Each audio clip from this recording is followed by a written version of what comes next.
Today, Spurs beat Manchester United 2-0, and Football Made Simple wasted no time getting his analysis put up on YouTube. I just watched this game a few hours ago, and he's already got his tactical analysis up on YouTube. Before I get into the reaction, though, I'm going to see if I can articulate in my own words what I saw from my vantage point as a new fan who's trying to learn the tactics of the game. I'm going to try my best to put into words what I saw while watching the game, and then we're going to compare it to a professional analysis and see if I can put some more technical language to the ideas that I had while watching the game. So here's basically what I saw. In the first half, I saw Manchester United doing a lot of great things. A lot of good chances created by Manchester United, but they weren't able to capitalize. They weren't able to put the ball in the net. And in the second half, we saw Tottenham come out and play an excellent second half. Almost seemed like they could do no wrong. They created a lot of chances, and they capitalized on their chances. Really, really good football played by Spurs in the second half. Okay, here's what I saw from a tactics perspective, and I could be totally wrong on this, but it appeared to me that both teams were pushing their back line high up the pitch and pressing a lot. And when they're pushing that back line up and pressing a lot, it created 1v1s with the attacking players and the back line. And beyond just the 1v1s, it opened up a lot of long ball passing. I saw a lot of passes that were coming from distance and trying to exploit what was a lot of open space behind the opposing team's back line. I saw this on both sides of the ball, I think, where both teams were pressing, and it opened up 1v1s and it opened up long ball passes. That's basically the gist of what I was able to understand. Obviously, I don't have the technical knowledge to know positionally what's happening within each phase of the game. But I did see a lot of long balls, and I did see a lot of just, I don't know what you call them, fast break or just a quick run at the goal. But because of that 1v1 and because of that space behind the back line, we saw both teams exploiting that quite a lot. So we saw a lot of running, a lot of good runs that resulted in at least a chance on the other end. And so we ended up seeing a lot of action in this game. On both sides of the ball. That's basically my understanding of what happened in this game. If you've sat through my intro, we're going to now listen to someone actually break down the tactics in a more professional sense. I hope what I said made sense. Future Luke here. I'm editing this video currently. What I said in my intro here was incorrect in a technical sense. And as you'll see as this reaction unfolds, I learned a little more technical way to explain what I was seeing, because what I described is not actually what happened on the field. But you'll see. I was seeing a lot of space, and I was seeing both teams exploit the space, but I wasn't quite seeing what I described at the beginning. But here, let's check out the rest of this video. A game of two halves, as a strong opening half from Ten Hag's men bore no fruit, and when Postecoglou's men were on top, they made their chances count, as the XG shows, coming out as 2-0 winners. But what tactics did we see on display from both managers? Well, let's start with Spurs in possession. We saw some great in-play adaptation from Postecoglou in this match, as his initial build-up shape was not working. This shape consisted of that midfield box we've seen him look to implement, with Porro tucking in alongside Basuma to form a double pivot, allowing Sarr and Madison to occupy the positions higher up the pitch. So I didn't get a chance while I was watching the game to really pay attention to his formation that he's using here for his build-up. This looks similar to what Cruyff would do with the diamond, except he's running like a box instead. So I'm not sure if this is actually classified as a 3-4-3, but all right, this makes a little bit of sense. Okay, this is not something that I wasn't paying attention to this in the tactics of the game. This shape did have some benefits for Spurs, depending on how United pressed. if they looked to be hyper-aggressive and go man-to-man against the centre-backs to give them as little time on the ball, Spurs had ways around that.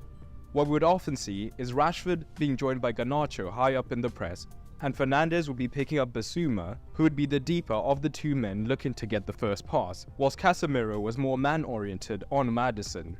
This naturally left Mount with a problem, as he had both Sarr and Porro to pick up.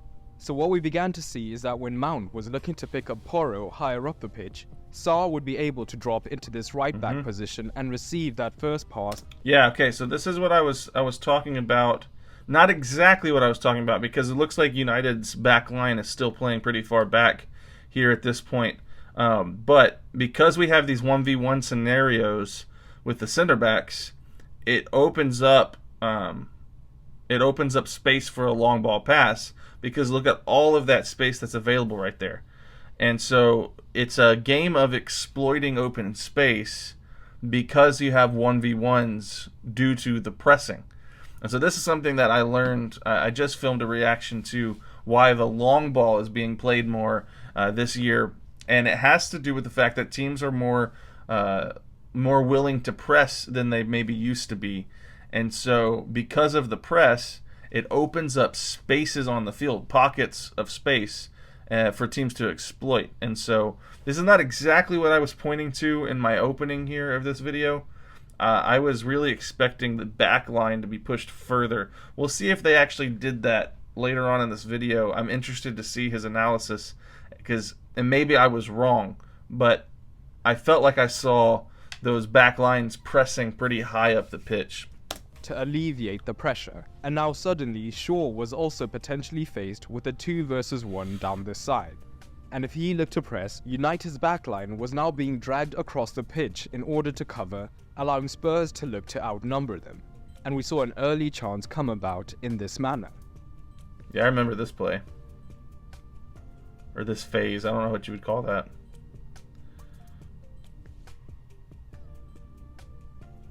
Yeah, Sarr with that space. Good pass through right there.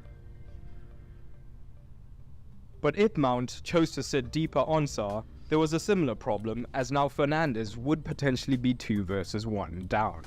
And Ten Hag was the first of the two managers to make an in-game adaptation, and this consisted of changing his pressing shape. Rather than directly going man-to-man on the centre-backs, Rashford was a solitary presser, allowing Garnacho to begin deeper and Fernandes to pick up Basuma, so that now it was a 4 versus 4 in the midfield.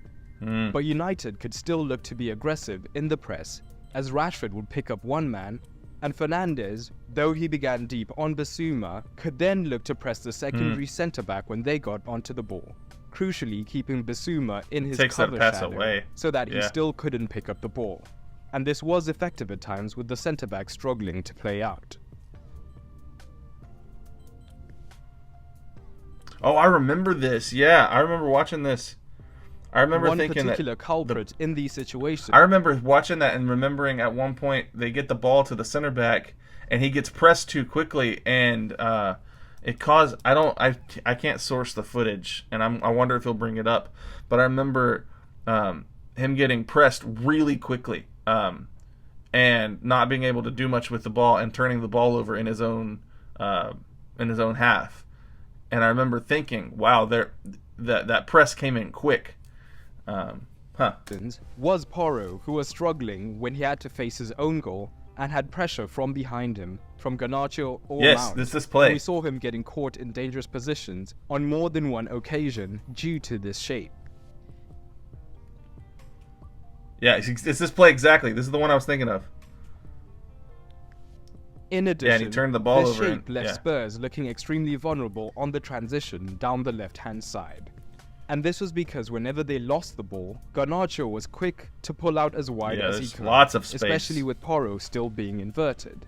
Even if Porro was able to come across, Luke Shaw was rocked. Yeah, so that's something that's very interesting. And I was talking with some subscribers during the game, and they were mentioning that because Postecoglou's formation is so narrow, that you can exploit it with your wingers, but United needed that striker to cross the ball into, who could really just put it away. They're really missing that star striker, that, you know, Holland. They're missing that kind of figure who can score goals. And Spurs were missing Kane in this game too early on.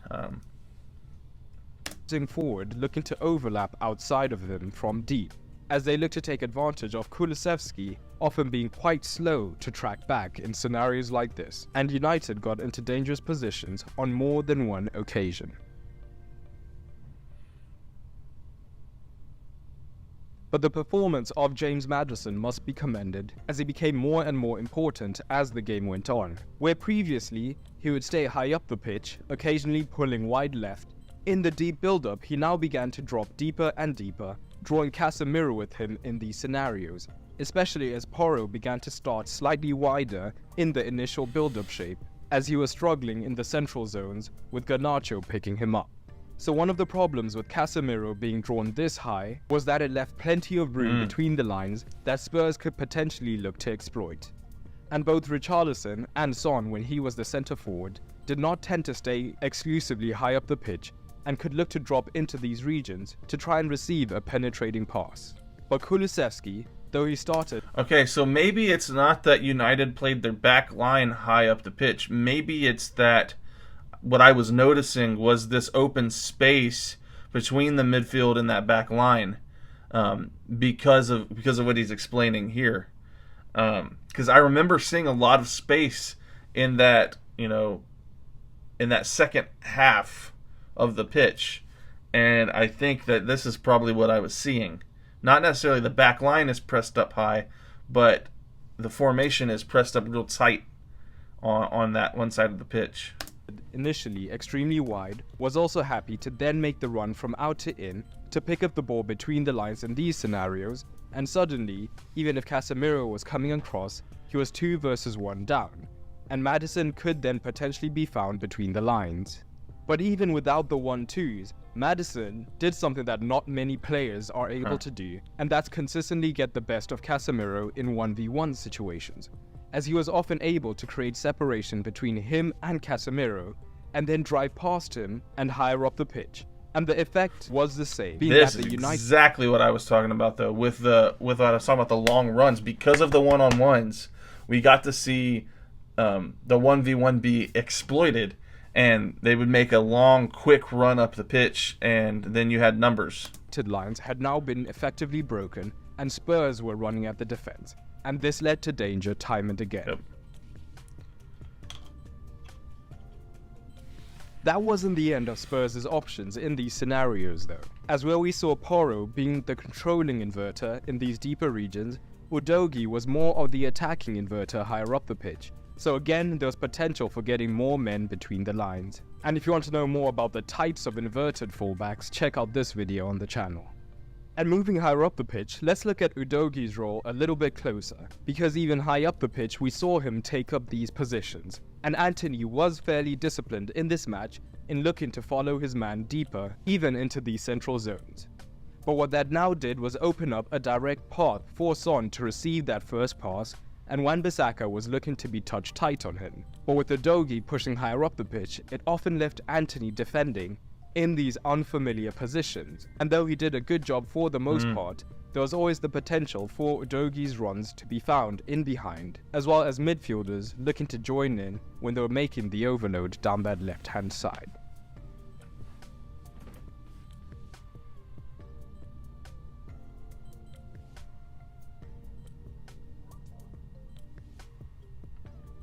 But let's quickly touch on what United did on the ball. Spurs were also looking to be aggressive in their press, with Richarlison often being joined either by Madison from... One downside of getting your video out so quick, you spell United untied. Untied in possession. Hey, Football Made Simple, you make very quality videos. I'm not trying to roast you here, but spell check would have been nice right there. From deep, or Kulusevski from out wide, depending on the phase of the game.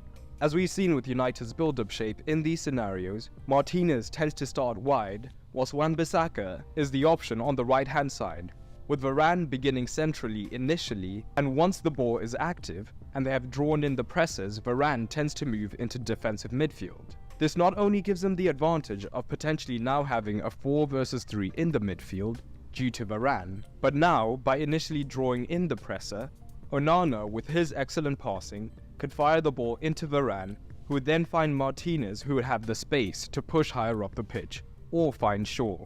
Or if it was instead Madison pushing high up the pitch, if Kulusevski was drawn onto Martinez, Shaw could then be found directly, as Garnacho high up was pinning his man deep.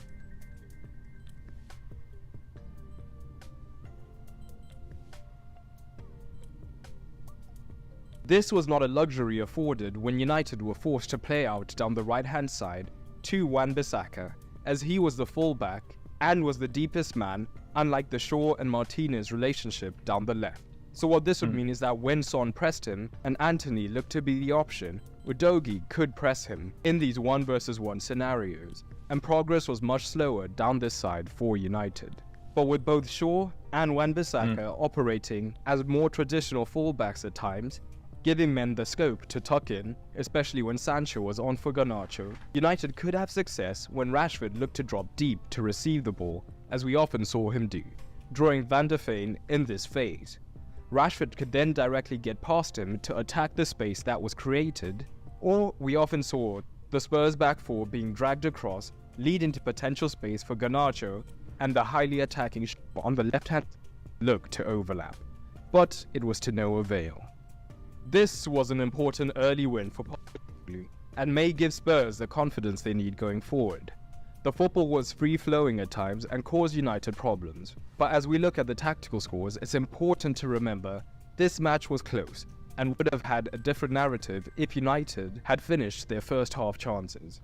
But overall, Postecoglou earns a solid 7, with Ten Hag earning a 6. Yeah. Fair analysis, good video, Football Made Simple. So I think I was partially correct in my tactical vision. I don't think I had a good technical sense of how to actually describe what was going on, but let me know what you think in the comments down below. If you enjoyed this video, go ahead and slap like on it, subscribe to the channel. We're on the road to 20,000 subscribers. I'd love to have you aboard. This is the kind of video we make here. We go a little bit more in depth than your typical reaction channel, hopefully.